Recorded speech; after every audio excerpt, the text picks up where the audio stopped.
And thanks also to everyone for attending. We're probably all aware that the Australian population is getting older. Not some of you in the audience, but certainly some of us. In 2017, there were 3.8 million Australians aged 65 and over, which was approximately 15% of our population.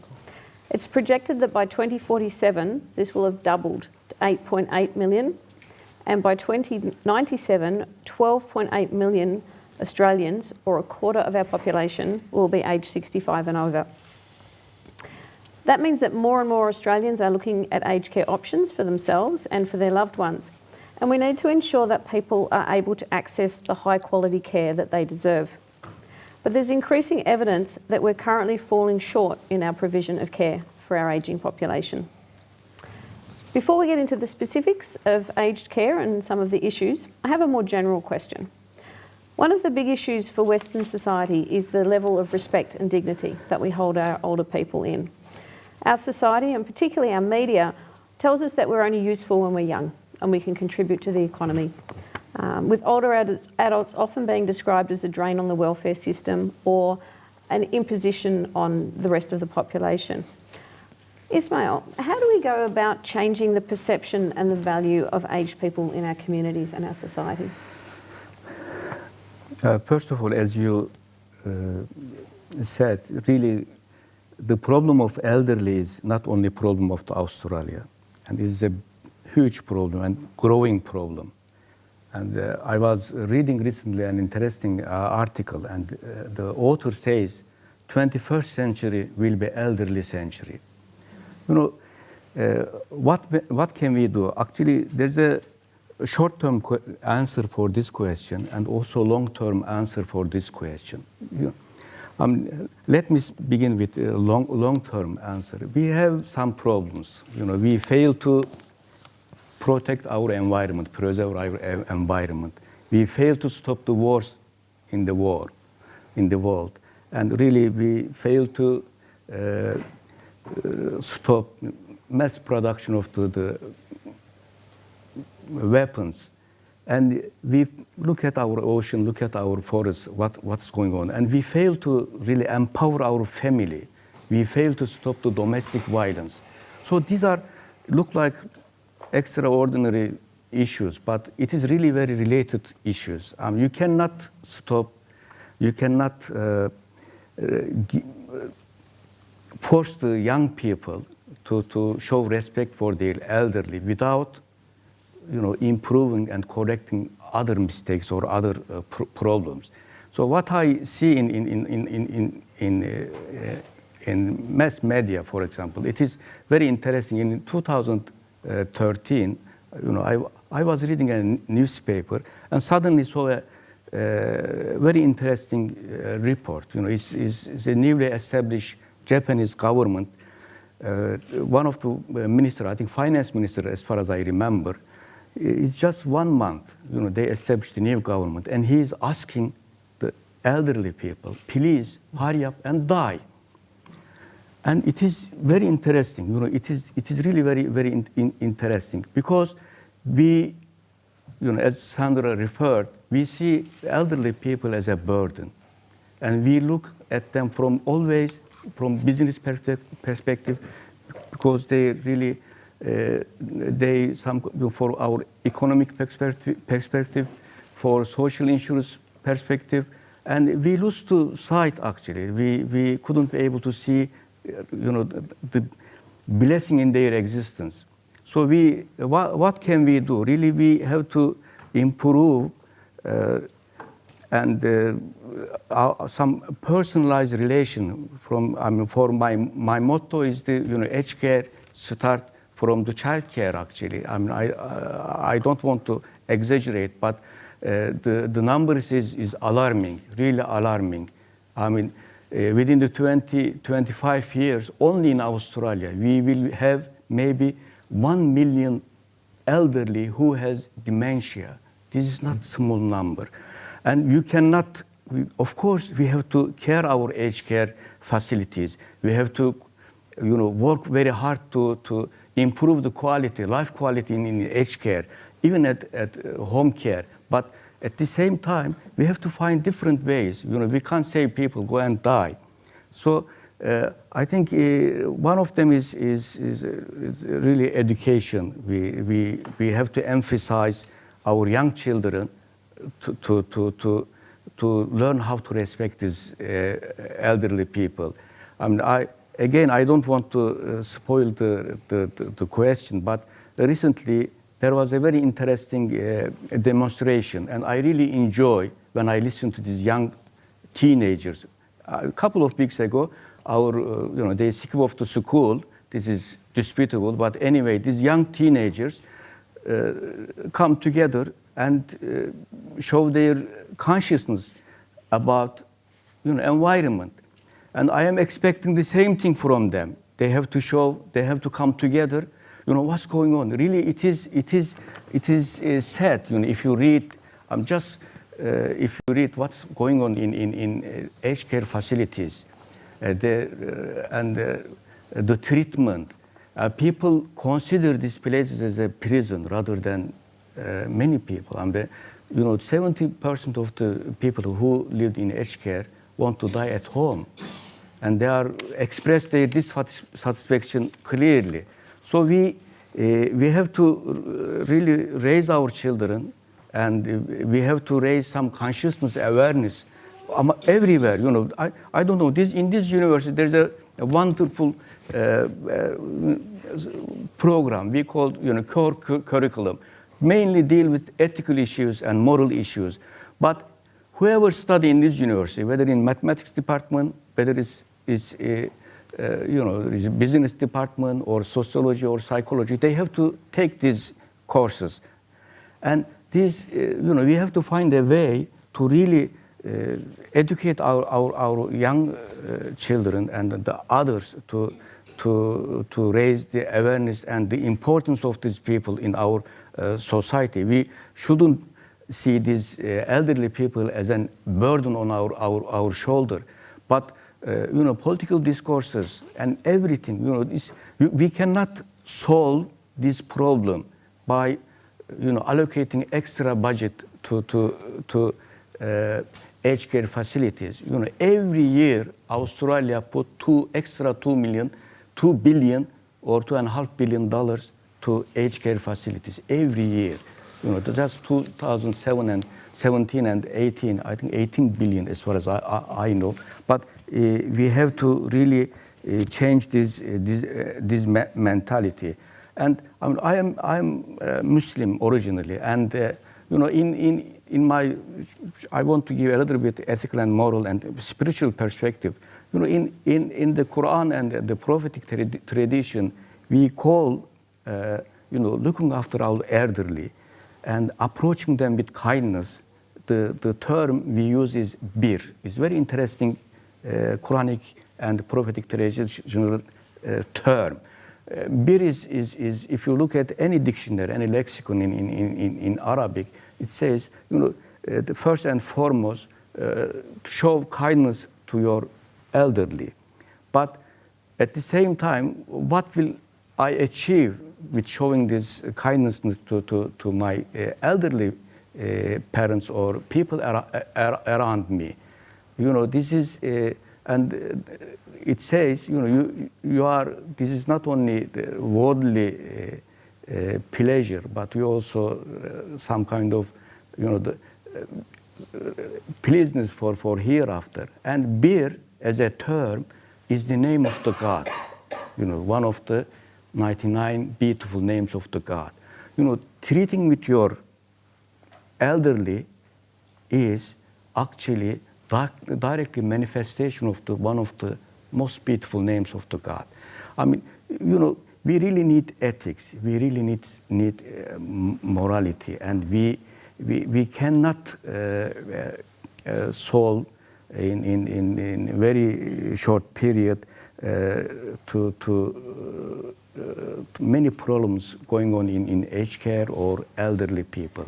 They feel useless. They feel alone. And ageism, for example, is a very serious. We are discriminating against elderly people, and people, you look at the research, and many, even very active working elderly persons says, I am feeling I am invisible in my workplace, because people don't want to speak to me.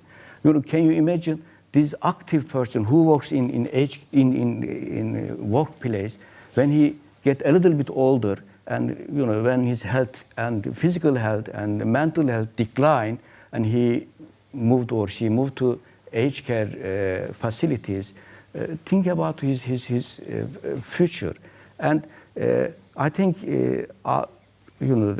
we have to find a human way, and we have to really talk more, in media, in education, in universities, in schools, and we have to change our discourse about these issues.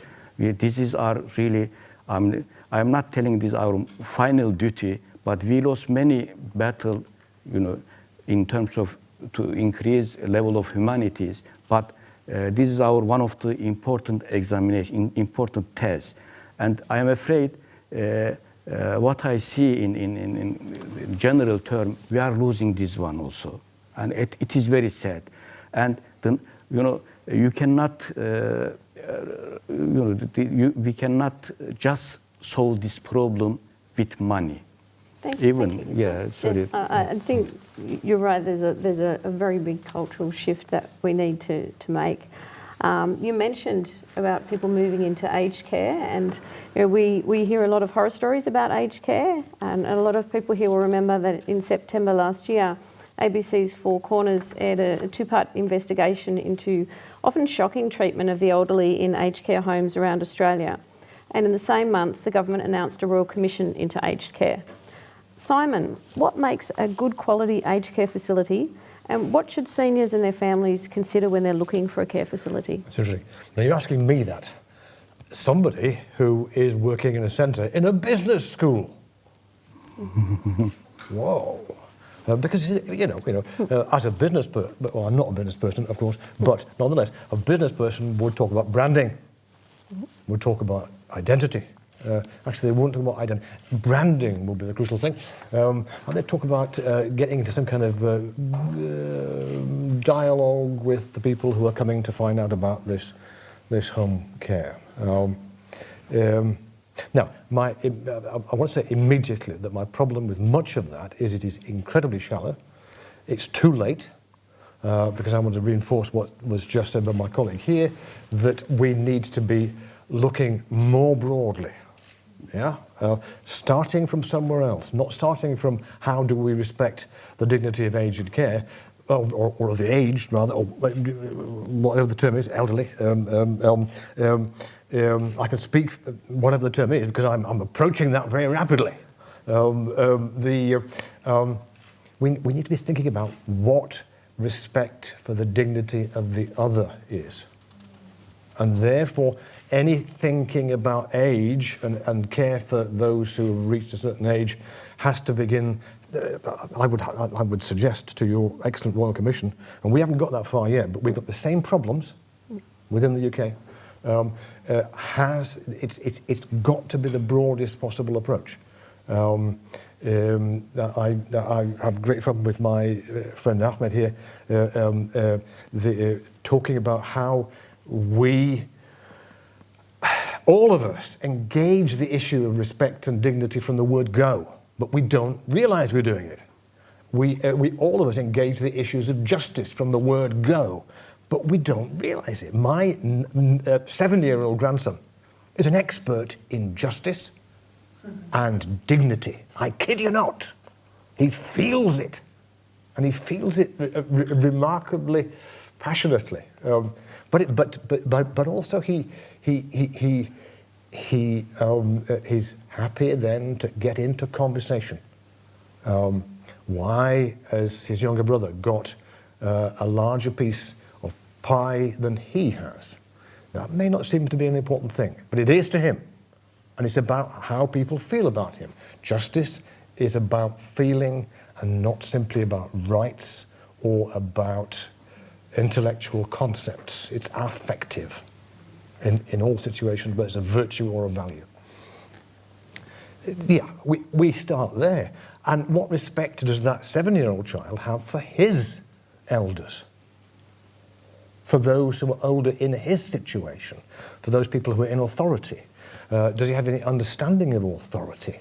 Does he have any understanding of how these older people contribute?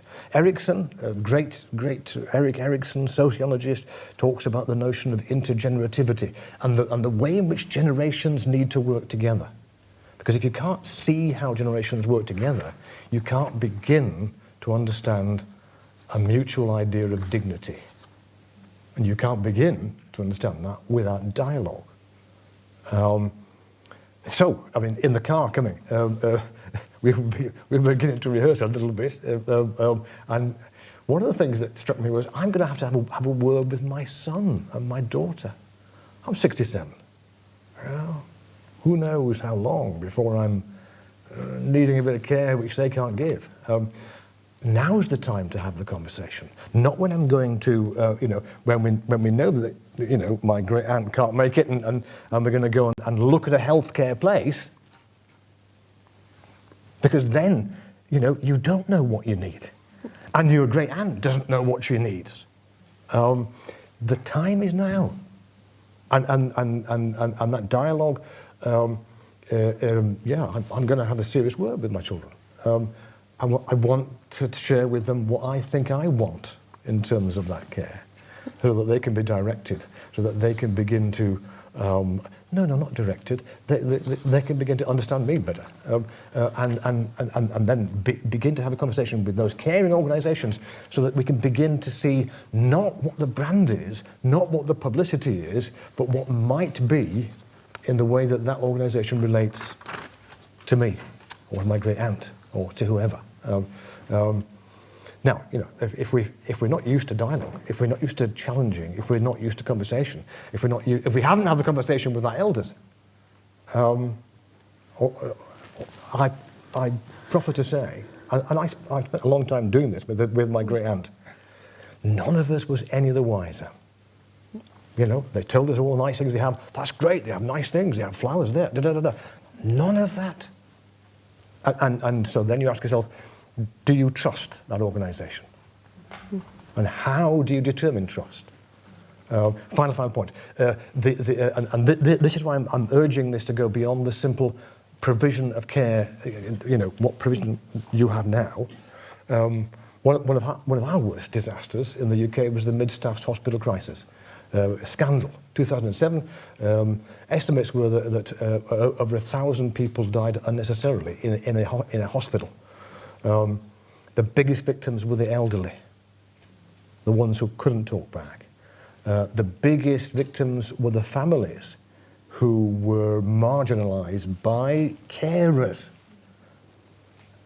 And therefore, the other thing we have to do is to think what care means. But go on, yeah, that's fine. That's excellent. That's actually a good segue into the next question I wanted to ask. So we have an ageing population, as we've discussed, and as was mentioned earlier, that people want to stay at home as long as possible. A lot of people do. But that also means that people are entering aged care older and sicker than previously. It's actually been estimated in Australia that the aged care sector will need to employ 1 million workers by 2050. We know there are shortages of qualified staff, but we also hear a lot of concerns that people entering the aged care sector are unqualified or unsuitable, with a lot of people saying, well, there's such a need for workers, anyone can work in aged care. So Ismail, my question for you, are health professionals entering aged care adequately trained for the range of issues they will face in caring for our increasingly elderly and sick residents? And what ethical considerations do you think need emphasis during the training of these people? Yeah, yes, this is also a very important question. And, comparing with many Western countries, our aged care workers number is not very high. And they are, for example, in different countries, one nurse or aged care worker look after 3 or 4 people. In Australia, this number is very high, 8, 10, 12 sometimes, and if someone has, and generally speaking, I can't say all aged care worker or nurses very well trained and very well skilled and enter the business. No, not like this. And many of them actually learn by working with elderly. And the problem is really now there are many private aged care sector and companies, and they really reduce skilled staff number, and they employ unskilled staff number, and it costs less, and they try to make money. Actually, this is one of the really serious issue in aged care, because in aged care, not like hospital, you come across many different incidents, and you have to make quick decision. And we are dealing with elderly people. One day they are alive, the next day they are not. And it is really important to employ more skilled registered nurses and skilled workers and other people. But I am not telling that there are many good and self-sacrificing people in the aged care business, but there are also unskilled people, and there are also some people who really skews between duty, responsibility, care, and also with his own individuality, and the management of the aged care and the family members. This is, I think, we have to talk more about these issues when we come to ethical issues. And there are serious problems in aged care facilities, but not all of them actually stem from the less qualified nature of the workers or nurses, but there are other problems. There are we have to approach this issue quite existentially. Really, we can't otherwise. People stuck. They have to do something, and their conscience say another thing, their management say different things, and which one is the if they don't follow the management's advice, they will lose their job. Even so here is ethics is very important, and morality is very important, and really we have to empower these people. And there are we are talking now, this commission talks about more than 7,800 abuse, and this is registered abuse. But there are really emotional abuse, other abuse. We really need very well sympathetic, empathic, and personalized approach, and we have to put extra focus on the training of these people. And it is one of the toughest job on the earth is working in aged care. Sometimes you have to look after a person 10 years. It is not some people, many families, they just, like unwanted goods. They just dump their elderly inside the aged care. And these people are looking after, and it is very stressful, and not only stressful, but they stuck between their conscience and their duty. They saw something wrong, something going on wrong with their, colleagues on other. They feel they are really powerless. They feel they are, when they raise their voices, at the end they know it is not be fulfilled. So what are they going to do? And there are also many abuse actually by the family member of the elders towards aged care workers and nurses. But I think why ethics and morality is very important. We have to, we have to need some really nurses, registered nurses, and aged care workers. They really treat their elderly like as if their own father and mother. And this is, it should be very compassionate. And not everyone's job, the aged care, not for everyone. And they will be very patient. They will be very dedicated. There should be, very very compassionate towards these elderly people. And it is not only, you are very skilled nurse or aged care worker, and you really fulfill your job, just, cleaning, bathing, cutting the nail of the. But if you don't show any compassion, it is really meaningless. They have to find a more meaningful approach. But we need to create some kind of environment for aged care workers, so not only for elderly. And it is said, I'm reading recently again another report, in one of the country they are trying to, create some kind of robots to help the elderly in aged care. They need to touch to you, they need to speak to you, they need to see to you. But if you have 10 patients and 10 elderly people to look after in the morning, you have to give their breakfast, you have to, provide you have to clothe them and give their clothes and everything. It takes time, and it is become an automatic action, and it really people lose their ethical and one of this one final question, the statement, and it is not only related to Australia, but in many places. You can ask many aged workers and nurses, they say collectively, the ethics and morality never raised as an issue in aged care, and this is the saddest part.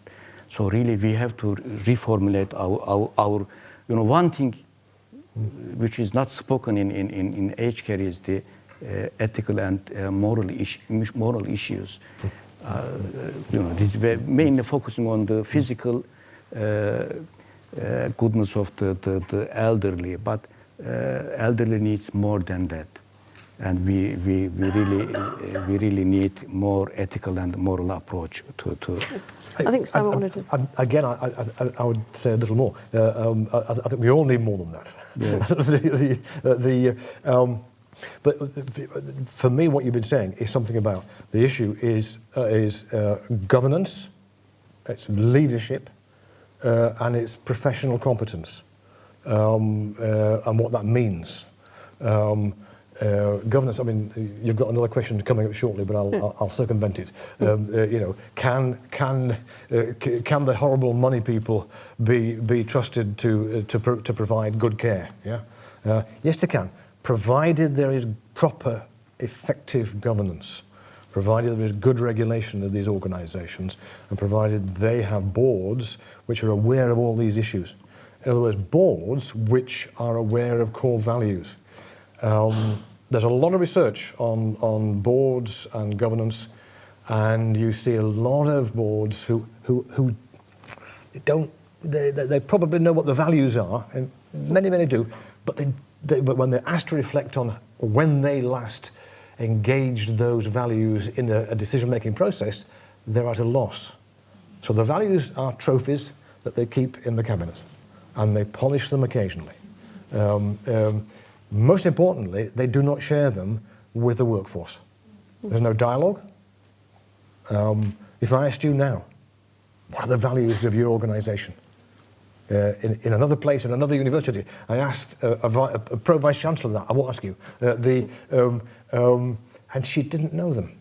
Now, I'm not knocking her, because she's busy and all that sort of thing, but she did not know them. These were not part of the articulation. So in order to achieve what you're after, we need to have good governance which articulates values, ensures that they're part of the decision-making process, ensures that they're part of the leadership process, ensure that leadership is devolved such that we have responsibility not just in the board, but in every individual.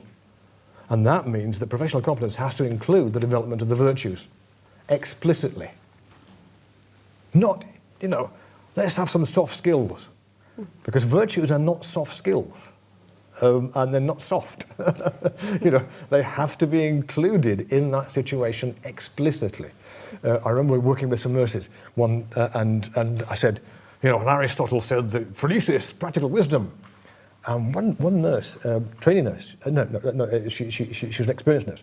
She said, I know what you mean. When I was a trainee nurse, I had to go into a patient with 5 minutes to go before I had to rush out to see my boyfriend.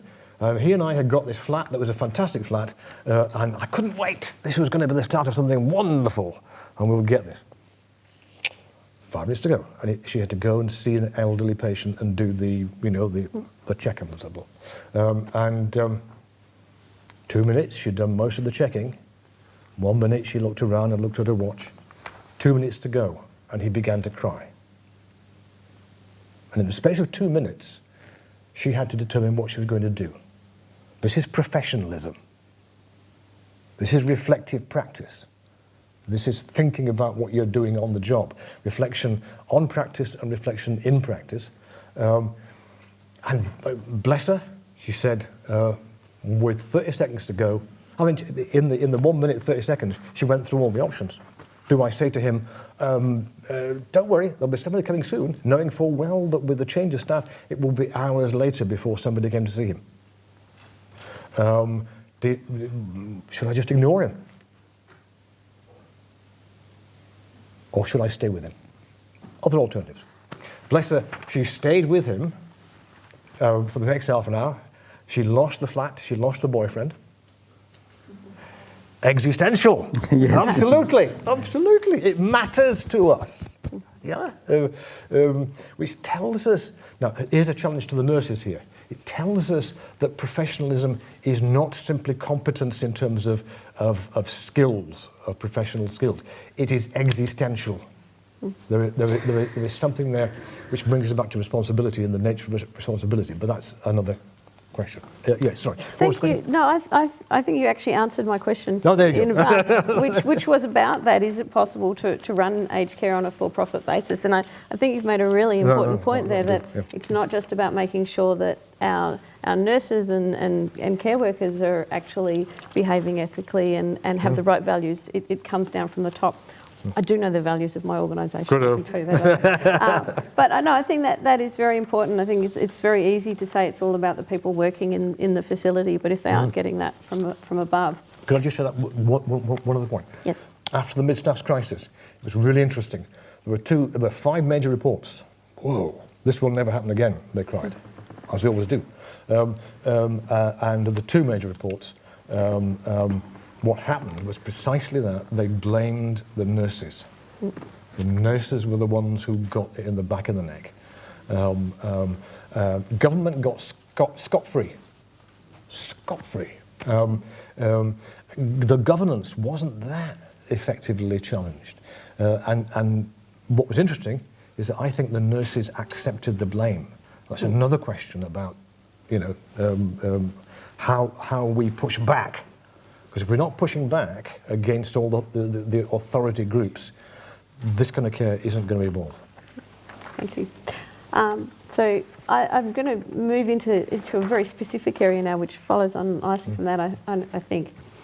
So we now know that more than 50% of residents in our nursing homes suffer from depression. And that's compared to around 15% of people of the same age living in the community. So as well as providing for the elderly's physical needs, we're increasingly recognising that we need to address the whole person. In 2016, Meaningful Ageing Australia released the National Guidelines for Spiritual Care in Aged Care.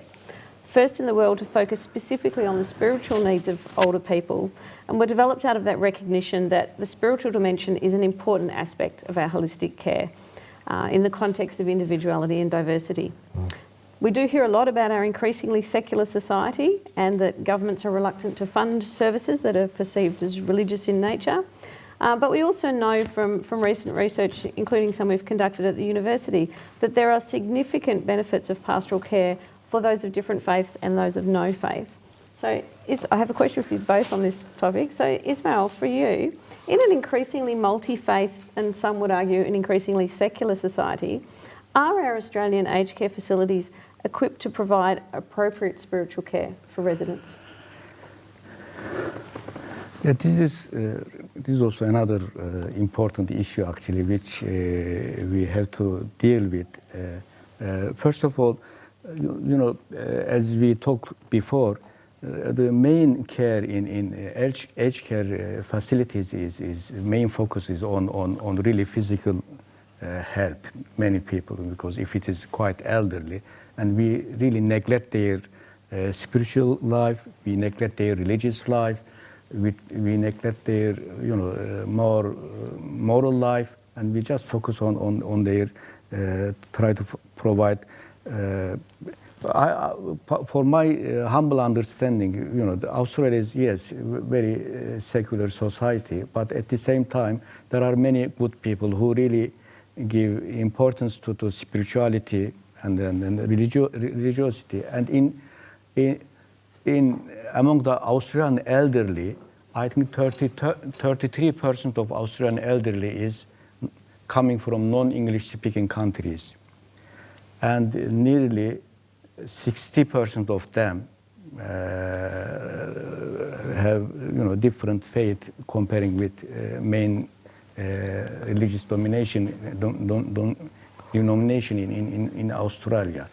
And it does not mean that everyone who goes to aged care really need more spiritual and religious support, but for me it is really important. This is question, many.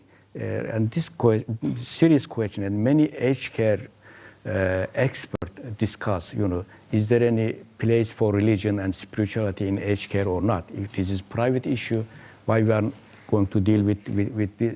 And this is what I don't understand, because I am theologian and I am very actually keen on people's religious and spiritual life. And I do not think we really live religion and spirituality outside the aged care center.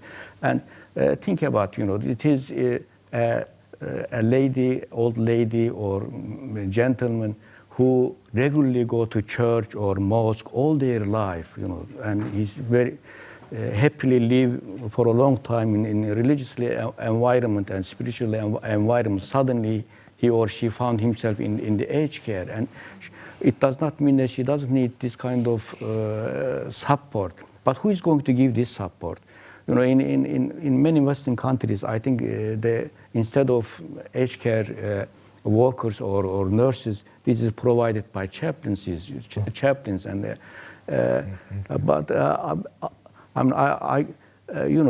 some people also say, instead of really force spiritual and religious support, we need to give more voluntary support. But if you ask me, I really support the idea that our future aged care workers and the nurses should be equipped with some kind of spiritual and religious ideas, because they will see more different people, more religious people, maybe more spiritual people.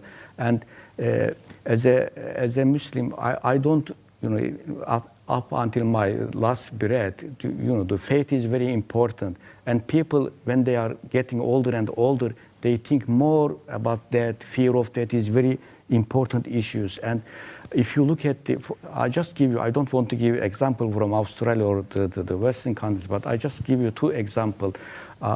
This for me is important. I hope I am not again spoiling the question, but there are two famous, Soviet Union countries. This is a Central Asian countries. One of them is Kazakhstan, the other is the Tajikistan. And Kazakhstan is a very well developed and rich country, but Tajikistan is one of the poorest country in the region. The former Soviet Union countries. These are. If you look at the ratio of the suicide in these two countries, Kazakhstan is very high, very, very high. Around, even in Russia is very high. And people, when they reach 65, 67 or 70, they just commit suicide because they don't see any meaning in life and they don't want to stay. And they really, but in Tajikistan is the poorest country and is extremely low. And when we look at their religious life and these two Muslim countries, and Tajikistan is very high comparing with Kazakhstan. So we really need some spiritual support to our elderly to really mitigate their, I mean, this is for me sine qua non of life, and it is people even not only for Muslims or Christian, if it's a Buddhist just reflecting and doing yoga, it helps him or her inside the aged care. And there are also other side of this question actually. I mean, if I were in aged care, I don't want to nurse to give me pills or water, or if I don't use my hand with her or his left hand, I want them to give me the right hand. These very basic and simple things. But I hope that, they should be aware of this kind of maybe very basic and small things. But and these people, being old means it does not mean that being faithless, or they really need a spiritual support, and we definitely should give this support. We find the way to give this kind of support. The only question is if the nurses or aged care worker, if they do not have any, any affiliation with any religion, this is the big question. How they can, if they don't, theory and practice is different. If do not approve anything, how can it then? But I can't solve this problem here. Well, I'm just going to ask, because I'm conscious of the time, Yep. and I know. I'll be brief. So, because you're the business expert here, so given that we're consistent on our view that that's very important, how do we account for the costs and benefits of providing pastoral or spiritual care in a business case that typically focuses on financial returns? Easy. And it's about joined up integrated thinking. It's about integrated reporting. If you look at some of the great governance developments throughout the globe, e.g. in South Africa, where governance thinking there has been developed by the guy who is our honorary president for our centre, Mervyn King, not the Bank of England guy. You see that they're built on the basic principles. So King reports 1 to 4. They're all online. And you look at the principles of governance, and beneath the principles of governance are sustainability, are responsible leadership, and beneath that is Ubuntu. Ubuntu is, it's a Pan-African philosophy. I am because you are. That's a crude way of, but it's about a philosophy. It's about a philosophy, and frankly, it is easy. One of our problems is we say, "Oh, we haven't got time for this. We've got a deadline here or there or whatever." But if we think about it, then you don't need to be putting in 6 separate reports to 6 separate organisations to be accountable. If you make an integrated report, the International Integrated Reporting Council tells us how we can do it, even universities. Go to the Edinburgh University website and they show you it can be done. And at the base of that is narrative, the basic narrative, and that's based on the core philosophy and understanding of that university. And that means that once you're into that, you're looking at the social capital, the financial capital, and the other 6 capitals which are part of integrated reporting. And spiritual capital is right there at the centre of those capitals. Yeah, capita, head, person. Yeah. So actually, you can have spirituality at the very centre of this. That should be an integrative force in itself. And I would want to suggest that this is generic spirituality, rather than religious spirituality. That doesn't. They're not at odds. On the contrary, once you have generic spirituality at the heart of your healthcare or your aged care organisation, then that naturally moves towards that awareness and that sensitization of people's spiritual needs. But then, you've got your reporting that takes money seriously and takes care seriously and takes competence seriously, but takes time seriously and space seriously and dialogue seriously and face-to-face presencing, because that's most of spiritual care. Yes. Being present to the other. Yeah, I think we really, this is very, there are some meaningful questions, we have to raise this question, and people, when they get older, they raise this question, and someone answers this question, they have to reply, and if what will happen if I die? Is there any life after that? And this is when? Yeah, this question, I think cannot be answered by ordinary. If they don't know anything about this very serious question, anything about, so they can't give. Of course, we have to give elderly as some kind of hope and some kind of spiritual support in general. But when they come specific issues and questions, some elderlies, we really need to find. I couldn't agree with you more. But then we've got to take seriously the idea of what hope is. I mean, what do we mean by hope? In aged care, is it the hope after life? In which case that's a currency which is okay for some, but not okay for others. They don't understand that currency. They don't understand that language or that vocabulary. So how do we explore hope with them?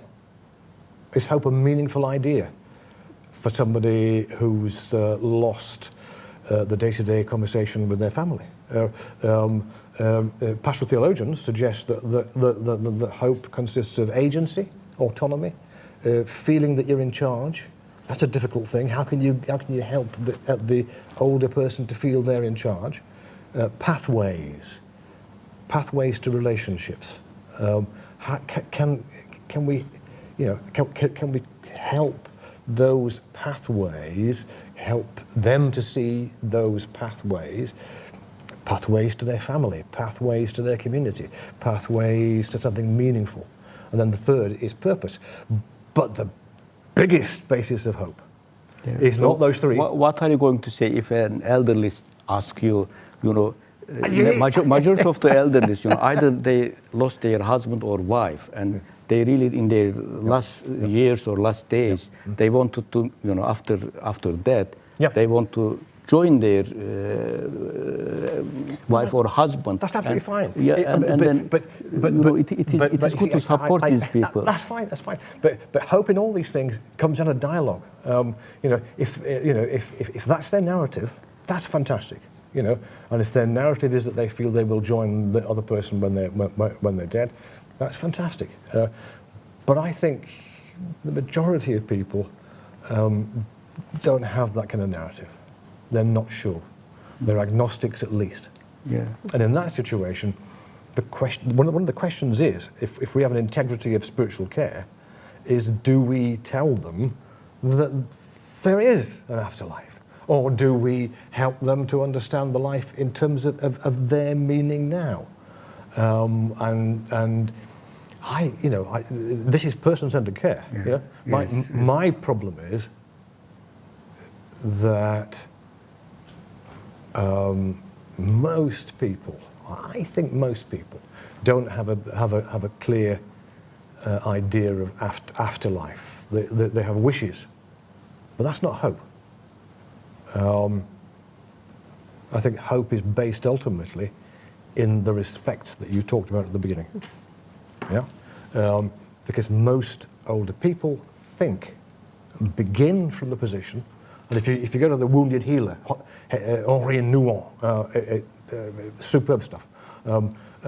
Most older people and most people, especially suffering from serious illness, think that the other person can't bear to be with them because they don't look like they used to look, because they're not of any use. And that's why when the carer comes in, they're looking for eye contact If they don't get the eye contact, then that just confirms that, they're not worth it. The basis of hope, now and after this life, is, forgive me, eye contact. And the capacity to keep the eye contact.